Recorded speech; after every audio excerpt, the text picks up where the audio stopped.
എടി നിന്റെ വീട്ടുകാരെ എന്റെ വീട്ടിൽ വന്നു കഴിഞ്ഞാൽ കല്യാണം നടക്കത്തില്ല. എന്റെ വീട്ടിലെ കാര്യങ്ങളും അവസ്ഥകളൊക്കെ നിനക്ക് അറിയാലോ, ശരിയാവും തോന്നുന്നില്ല. എന്റെ അച്ഛനും ചേട്ടനും അല്ലേ വരുന്നത്, അവരാദ്യം വന്ന് കാണട്ടെ, അതിനുശേഷം നമുക്ക് എന്താന്ന് വെച്ച് തീരുമാനിക്കാം.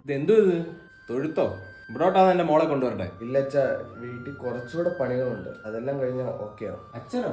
എനിക്ക് കല്യാണം കഴിക്കില്ലല്ലോ, അതിനു മുമ്പേ അച്ഛനെ വിളി തുടങ്ങിയ ആരും നടക്കുമെന്ന് അറിയട്ടെ. ഞാൻ കൊച്ചനെ നിനക്ക് പണി വല്ലതും ഉണ്ടോടാ, അതോ ഇനി അത് ഞാൻ അന്വേഷിച്ച് തരണോ? എന്തെങ്കിലും ആട്ടെ, വല്ല ജോലിയും കൂലിയും വല്ല മേടിച്ചിട്ട് ഈ വീടൊക്കെ ഒന്ന് ശരിയാക്കാൻ നോക്ക്, എന്നിട്ട് നമുക്ക് ആലോചിക്കാം. ശരിയാ, ഞങ്ങൾ ഇറങ്ങുവാ. അളിയ അവൾ എന്നോടെല്ലാം പറഞ്ഞിട്ടുണ്ട്, അച്ഛൻ പറഞ്ഞൊന്നും കാര്യമാക്കണ്ട. അളിയ നാളെ ഫ്രീ ആണെങ്കിലേ ആ കറ്റാൻ അശ്വതി മാർബിൾസിന്റെ ഫ്രണ്ട് വരെ ഒന്ന് വരാവോ? അളിയ എന്തിനാ ഇങ്ങോട്ട് വരാൻ പറഞ്ഞേ? അളിയ വീടിന്റെ പണിയൊന്നും തീർന്നിട്ടില്ലല്ലോ, അതുപോലെ ടൈൽസ് വന്നിട്ടില്ല. നമ്മുടെ അശ്വതി മാർബിൾസിലെ ഇപ്പൊ വിന്റർ ഫെസ്റ്റിവൽ നടന്നുകൊണ്ടിരിക്കുക, നമുക്ക് ഇങ്ങോട്ടൊന്ന് കയറിയാലോ?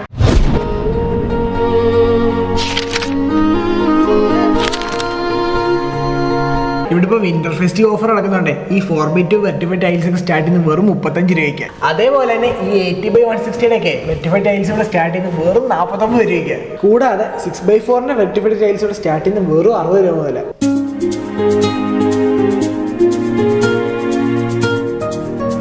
അപ്പൊ അളിയ ഇതോ? ഇത് ടോപ്പ് ബ്രാൻഡായ കജാരയുടെ എക്സ്പീരിയൻസ് സ്റ്റുഡിയോയാണ്. എടാ അളിയ ഇവിടെ കജാരയുടെ ടൈനി ടൈൽസ് മുതൽ 4x2, 8x60, 6x4 ഒരുപാട് വെറൈറ്റി കളക്ഷൻ ഇവിടെ ഉണ്ട്. ഇവിടെ ബജാജ് ഫിൻസറിന്റെ EMI ഓപ്ഷൻ അവൈലബിൾ ആണ്. അതൊക്കെ പോട്ടെ, വീട് പണി കഴിഞ്ഞു കഴിഞ്ഞാൽ കല്യാണക്കാര്യം നടക്കുമോ? അളിയന് അതിനെ പറ്റി ഒന്നും പഠിക്കണം, അതെല്ലാം ഞാൻ സെറ്റ് ചെയ്തേക്കാം. നമുക്ക് ശരിയല്ലേ? അപ്പം നമ്മുടെ അശ്വതി മാർബിൾസിന്റെ ലൊക്കേഷൻ വരുന്നത് കറ്റാനം കോയിക്കച്ചന്തയിൽ HDFC ബാങ്കിന്റെ തൊട്ട് ഓപ്പോസിറ്റ്.